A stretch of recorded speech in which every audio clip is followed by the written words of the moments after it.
Mark Helfrich replaced Chip Kelly at Oregon, won a Pac-12 championship, went to the NFL as an offensive coordinator as well. And as the Pac-12 has unraveled, we wanted his perspective this morning. So you still live near Eugene. I'm in the Pacific Northwest. So I understand that people can say, hey, we miss our big regional games. But if I'm an athletic director or a president, and I see what I can make in the Pac-12, and then I can potentially make 2.5 to 3 times that and just have to get in an airplane for 3.5 hours, I didn't think it was a difficult choice. What was your takeaway on it? You're right. Add that to your column of right again. And that part was easy. And I think it was kind of a combination of sad in a ton of ways for currently Oregon State, Washington State, Cal, and Stanford, but inevitable in every other possible way.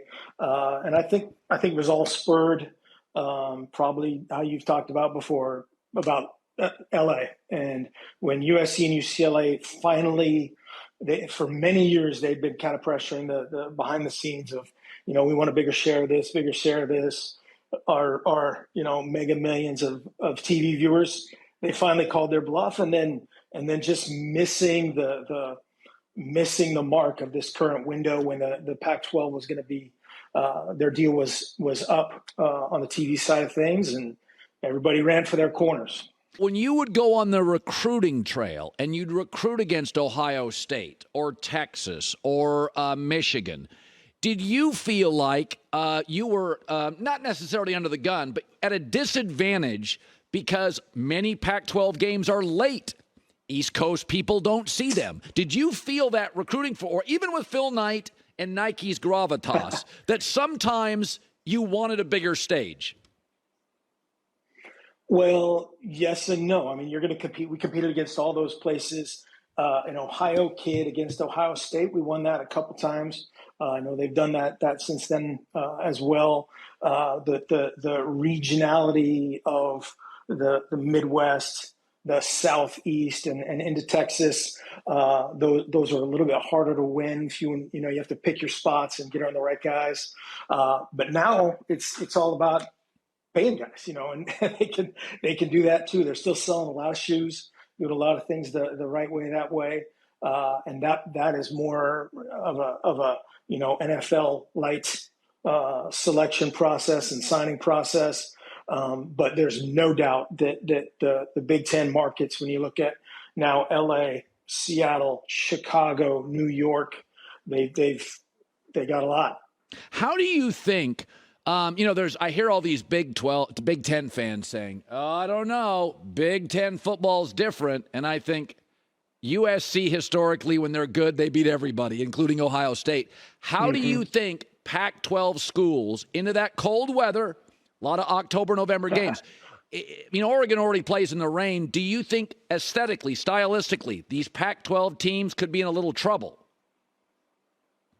No. I mean, they'll adjust. And recent history shows that there's been, road wins, home wins, bowl wins against that the Big Ten, Pac-12, matchups have been, not extremely even, but pretty even. And these particular institutions and these particular programs against the Michigans of the world, the Ohio States, Penn States, I think will be, as you've talked about many times before, the big games will be in higher numbers. It'll be fascinating to see how this all plays out schedule wise. The Big Ten was this is going to be the first year where there's no divisions. Right. And so, that's going to, make it that much more intriguing. You're going to be a lot more excited, no offense, about playing Nebraska or Illinois or Northwestern than you are those other guys, and how those sort out year after year will be, open the schedule on day one and take a look at who you matched up against. 2 NFL questions. You recruited Justin Herbert. So I think he came out of Sheldon High. It was one of your easier recruiting visits. You get in the car and drive 10 minutes. Did you know, or maybe when did you know, Oh, wow. This skinny kid's growing fast. Like, did you see this in high school or early? Yeah, he was one of those guys that was an unbelievable competitor. He was not a Elite 11. He didn't go to camps. He played basketball. He played baseball. He had a couple injuries that kind of limited his ability to travel around. But the other bonus, his grandpa, Richard Schwab, and my dad were teammates at Oregon back 100 years ago. And his grandpa told me I can't even remember, maybe 6 years old, this guy's coming, and Schwabies might not be good at the 6-year-old prediction, but he was dead on this one. People love their Ducks or they can love their Chargers, but Chicago is different. And so Justin Fields is going into a really important third year where the completion percentage, he's better out of pocket than I thought he would be, not quite as good in pocket as I thought.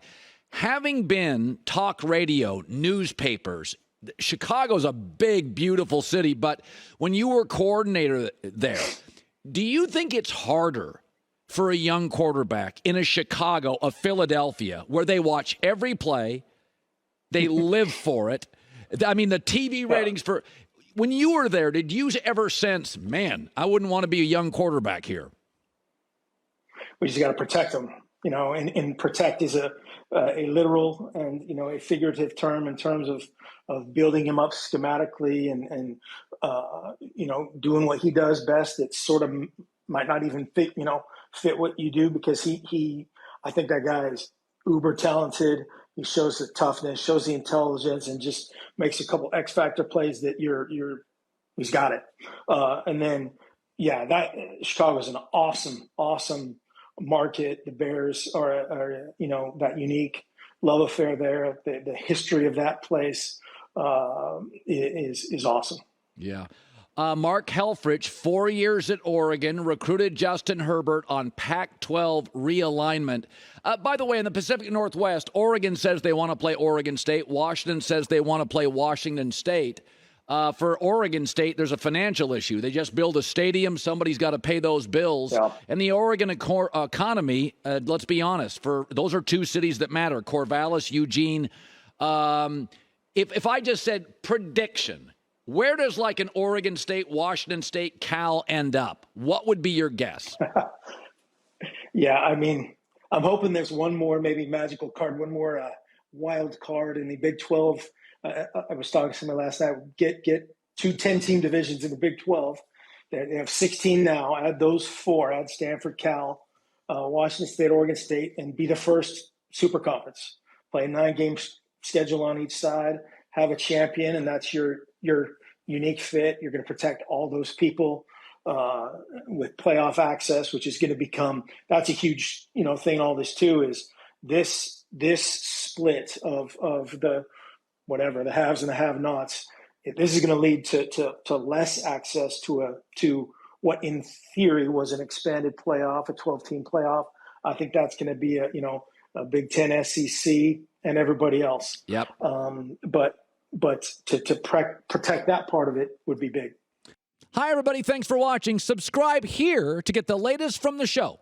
Also, be sure to check out more of the best clips from The Herd or go watch a few segments from other shows on FS1.